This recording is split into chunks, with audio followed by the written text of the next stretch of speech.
Nouveau numéro du Journal de bord, Jean-Marie Le Pen, bonjour. Bonjour.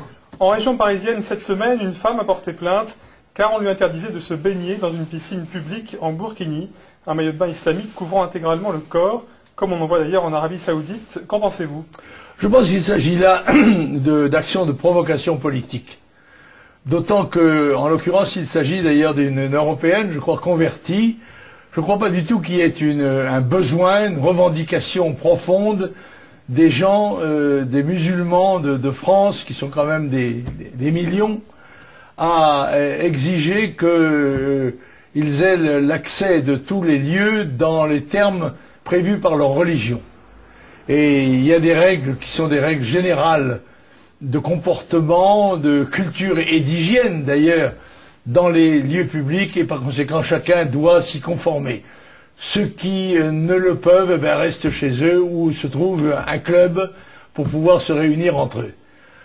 Ça me semble raisonnable. Alors des bandes de jeunes de la région parisienne ont semé le désordre dans l'ouest. À Royan et Châtelaillon, les riverains et les forains sont excédés. Ils ont failli en venir aux mains. Qu'en pensez-vous? Je suis inquiet parce que je m'aperçois qu'il y a une inhibition des comportements de la police qui est justifiée, enfin explicable en tout cas, par l'attitude des autorités administratives et par celle des autorités judiciaires. Le maintien de l'ordre apparaît aujourd'hui comme une manifestation en quelque sorte illégitime et on fait une espèce de part égale entre les délinquants et les policiers, les agresseurs et les défenseurs de l'ordre. C'est inadmissible.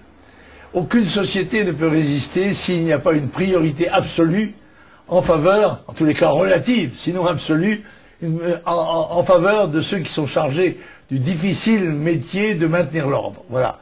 Or, il est absolument inadmissible que ce trouble à Royan ait duré plusieurs jours, voire même plusieurs semaines. Et la police eût dû intervenir tout de suite et mettre hors d'état de nuire les gens qui troublaient l'ordre public à tous les niveaux, que ce soit individuel ou collectif. On a laissé se développer une atmosphère de défis, de violence, de bandes juvéniles perturbantes. C'est inadmissible. Ça, la responsabilité est celle, à mon avis, du préfet, celle du gouvernement plus généralement, parce qu'il y a une attitude, comme je l'ai dit tout à l'heure, d'équilibre, en quelque sorte d'équilibre malsain, entre la violation de la loi et la défense de la loi.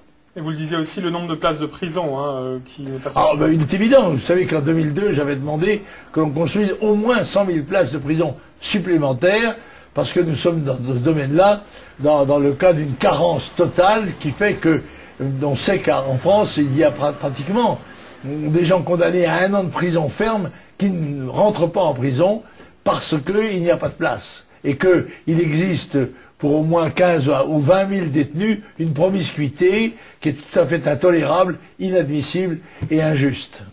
Alors on le voit, l'UMP n'applique en rien son programme. Cela n'empêche pas Philippe de Villiers de rentrer au bercail UMP, suivi par le parti Chasse-Pêche, Nature et Tradition. Votre réaction?